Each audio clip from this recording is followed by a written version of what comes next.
Bharat doping मामलों में सबसे ऊपर, एआईयू की सूची में केन्या को पीछे छोड़ा। एथलेटिक्स इंटीग्रिटी यूनिट के अनुसार कुछ चिंताजनक संकेत सामने आ रहे हैं, जिनके मुताबिक भारत उन एथलीटों की वैश्विक सूची में शीर्ष पर पहुंच गया है जिन्हें डोपिंग नियमों के उल्लंघन के कारण निलंबित किया गया है। 148 ट्रैक एंड फील्ड एथलीटों को अयोग्य घोषित किए जाने के साथ ही भारत ने केन्या और रूस को पीछे छोड़ दिया। यह भारत में एथलेटिक्स की शुचिता और विश्वसनीयता को लेकर गंभीर चिंताएं पैदा कर रहा है। एथलेटिक्स इंटीग्रिटी यूनिट एआईयू क्या है?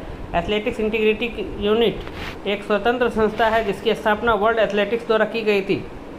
यह संस्था डोपिंग पर नज़र रखती है और साथ ही विश्व स्तर पर एथलेटिक्स में निष्पक्ष खेल फेयर प्ले सुनिश्चित करती है। एआईयू की जिम्मेदारियों में डोपिंग के उल्लंघनों की जांच करना और इसके साथ साथ प्रतिबंधों और निलंबनों को लागू करना शामिल है। वे अंतर्राष्ट्रीय स्तर के एथलीटों और उनके सहायक कर्मचारियों, सपोर्ट स्टाफ पर भी नज़र रखते हैं। वैश्विक खेलों में पारदर्शिता और अनुशासन बनाए रखने में एआईयू ने एक महत्वपूर्ण भूमिका निभाई है। भारत बना बने देश, मुख्य डेटा की झलकियाँ।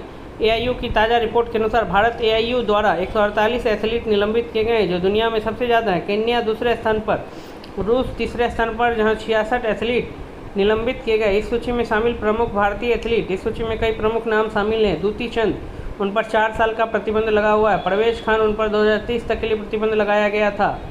धनलक्ष्मी शेखर, बार बार नियम तोड़ने के कारण उन्हें भी 8 साल के निलंबन का सामना करना पड़ रहा है। डोपिंग के अलावा अन्य उल्लंघन, इस सूची में केवल डोपिंग ही शामिल नहीं है बल्कि कई अन्य कारणों से भी एथलीटों को निलंबित किया गया है। इसमें एथलीटों के नमूनों के साथ छेड़छाड़ करना और डोपिंग परीक्षणों की रिपोर्ट से बचने की कोशिश करना भी शामिल है। इसके अलावा उन्हें प्रतिबंधित पदार्थों की तस्करी करने और उससे संबंधित जानकारी देने में विफल रहने के कारण भी निलंबित किया गया था। इस तरह के उल्लंघनों पर भी डोपिंग अपराधों के समान ही दंड दिया जाता है, जो कि सख्त वैश्विक डोपिंग रोधी एंटी डोपिंग ढांचे का हिस्सा है। भारत की डोपिंग समस्या पर वाडा की report. World anti doping agency वाडा की 2024 की रिपोर्ट के अनुसार लगभग 260 भारतीय एथलीट डोपिंग टेस्ट में पॉजिटिव पाए गए। भारत में पॉजिटिविटी दर 3.6% दर्ज की गई है, जो दुनिया भर में सबसे ज़्यादा दरों में से एक है।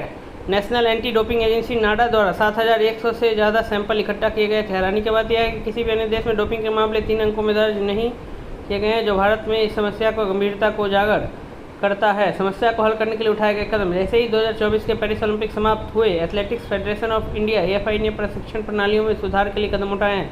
इन सुधारों में राष्ट्रीय शिविरों का विकेंद्रीकरण करना और साथ ही निजी संगठनों के साथ प्रशिक्षण को बढ़ावा देना शामिल है। इसके अलावा वे एथलीटों के लिए निगरानी और सहायता प्रणालियों में भी सुधार करें। हालांकि तकनीकी विशेषज्ञों की राय है कि समस्या को हल करने के लिए अभी भी अधिक सख्ती से नियमों को लागू करने और जागरूकता की आवश्यकता है।